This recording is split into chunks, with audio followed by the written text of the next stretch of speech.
Muito bem, estamos de volta aqui, batendo um papo com essa simpática doutora, a doutora Cíntia Mendes, especialista em dermatologia.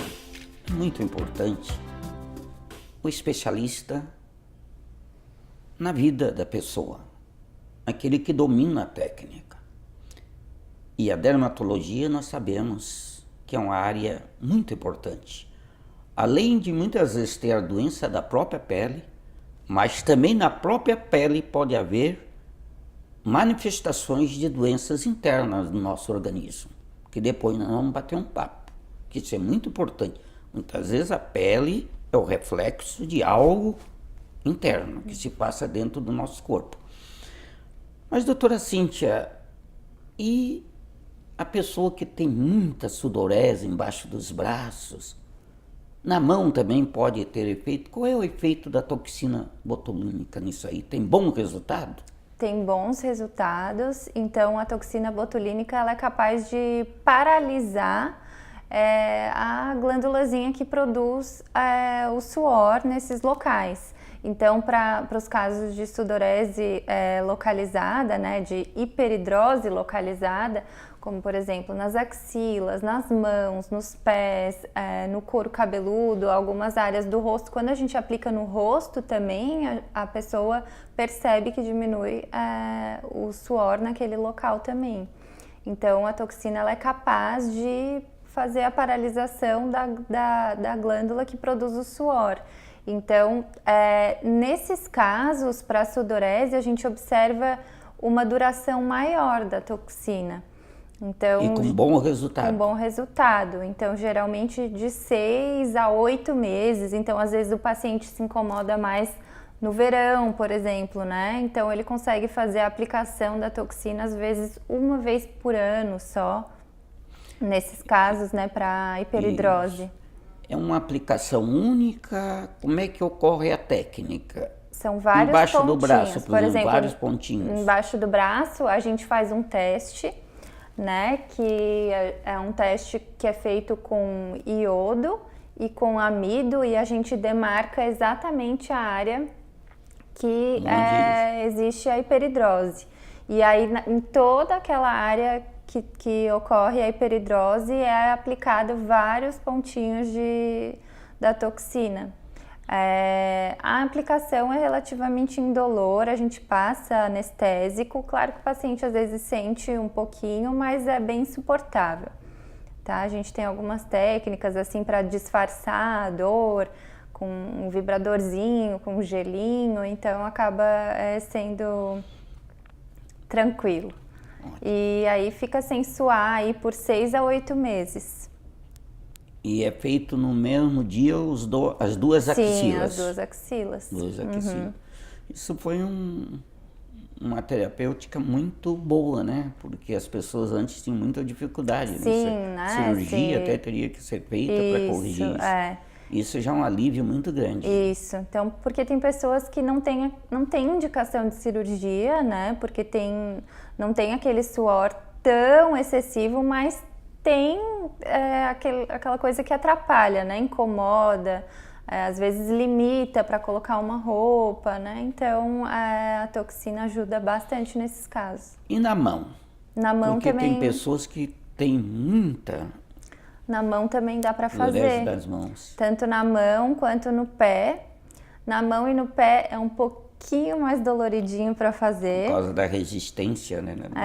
Mas é possível de fazer. Às vezes a gente faz até um bloqueio anestésico assim na altura do punho e aí consegue fazer mais tranquilo. Aí injeta vários pontinhos. Vários pontinhos. Uhum. Faz aquele mesmo teste com iodo, mesma coisa. Na mão, às vezes, a gente não precisa fazer. Daí a gente cobre a área da mão toda, porque cobre na mão, toda, né? Faz várias aplicações. Vários pontinhos, mas faz e também dura mãos, em média de 6 meses o resultado. 6 a 8 meses. 6 a 8 meses. Bom. No couro cabeludo também é possível de fazer. No couro cabeludo também? No couro cabeludo. Tem paciente que tem bastante suor no couro cabeludo. Isso. E aí também funciona bem também. Isso, aham. Aí funciona tem que muito fazer bem. várias aplicações, demoradinho aí, né? E o custo disso? para aqueles que estão nos assistindo, é acessível para a maioria da população? O custo é acessível, tá? A gente tem que levar em consideração que vai uma quantidade boa, por exemplo, para hiperidrose vai uma quantidade mais alta de produto, né? Maior de produto do que, por exemplo, para tratamento de linhas de expressão, né? Mas isso é uma coisa que é interessante de a gente falar, porque se o paciente for assim for procurar por preço, talvez não seja uma ideia tão interessante, né? Sempre vai ter alguém que vai oferecer um preço mais em conta, né? E o produto não é um produto barato, né? Claro que pra gente, como médico, quando a gente vai comprar o produto, a gente tem o custo do produto também, né? E a gente também despende do nosso tempo e da nossa técnica, né? Fazendo a aplicação. Então, claro que tem um valor, né? Mas é um valor relativamente acessível pelo benefício que o paciente vai estar obtendo. Muito bem. Mas eu vou entrar num assunto um pouco polêmico. Eu já tenho questionado isso muitas vezes, porque pela minha experiência de anos trabalhando, eu vejo assim, nas axilas, muita reação inflamatória, micros abscessos. Eu já questionei com os laboratórios sobre o uso de determinados tipos de desodorantes. Eu comecei a questionar também o uso desses antitranspirantes. Certo. Seco, que injeta o pó muitas vezes, e o próprio creme, que obstrui os canais das glândulas sudoríparas embaixo do braço. Qual é a tua opinião? O que tu tem observado nesse sentido? Tu concorda com esse tipo de desodorantes que hoje o mercado oferece, que muitas vezes está trazendo problemas para os pacientes? Muitos pacientes têm, sim, até alergias, né, a esse tipo de desodorante e antitranspirantes, né. Alguns estudos tentam provar a relação de antitranspirantes com até cânceres, né? Isso não foi provado ainda, mas existem estudos que tentam provar, mas isso não foi provado. Mas assim, no sentido de doenças alérgicas, isso sim é bastante observado, tá? Quando eu vou orientar o paciente ao uso de algum desodorante, a gente sempre dá preferência aos desodorantes em creme e não aos aerossóis, e sem álcool, né, sem conservantes, né, e de preferência os que não são antitranspirantes. Mas tem pacientes que, pela sudorese excessiva, precisam do antitranspirante, e aí a gente acaba tendo que usar. Então, aí, para esses pacientes, a toxina botulínica é uma indicação, acaba melhorando as foliculites, as alergias, porque diminui a necessidade do desodorante, né? Então, é uma indicação interessante. Agora, quando for escolher o desodorante, um desodorante cremoso é sempre melhor do que um desodorante aerossol. Tá.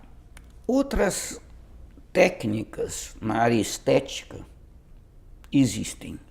Essas técnicas de preenchimento, tudo. O que tu poderia falar para nós? A importância disso? Se existe alguma contraindicação? Sim, então, assim, existem várias técnicas, né? Hoje, depois da toxina botulínica, o procedimento que a gente mais faz nos consultórios são os preenchimentos à base de ácido hialurônico. Então, o ácido hialurônico é uma substância que naturalmente existe já na nossa pele, né?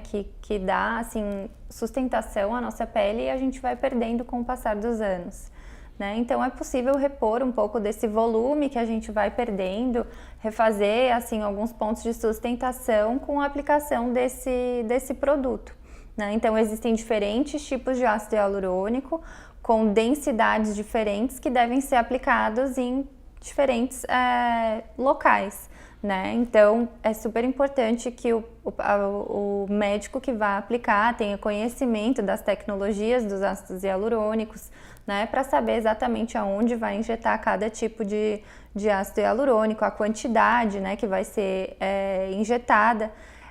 E os pontos, né, ideais para cada tipo de paciente. Não existe uma marcação que é igual para todo mundo. Cada paciente tem uma anatomia diferente, tem uma aplicação que é ideal para aquele rosto, né? E claro que tem o senso estético do paciente e do médico também, né? Então, os preenchimentos à base de ácido hialurônico são... Hoje também um dos procedimentos que a gente mais faz, a gente consegue volumizar, sustentar o rosto de maneira natural, complementando a aplicação da toxina botulínica, a gente consegue harmonizar o rosto, deixar o rosto mais bonito, mais jovem, né, de maneira super natural. Além disso, a gente tem também outras substâncias que são os bioestimuladores, então que não são preenchedores, são substâncias que estimulam o colágeno, então são injetáveis também, a gente aplica em outros pontos e eles são capazes de estimular a produção do colágeno natural da pele, vai dar um efeito de lifting, também com um resultado bastante natural. Ótimo, muito bem. Nós vamos fazer um breve intervalo e já retornamos com este assunto tão interessante na área de dermatologia.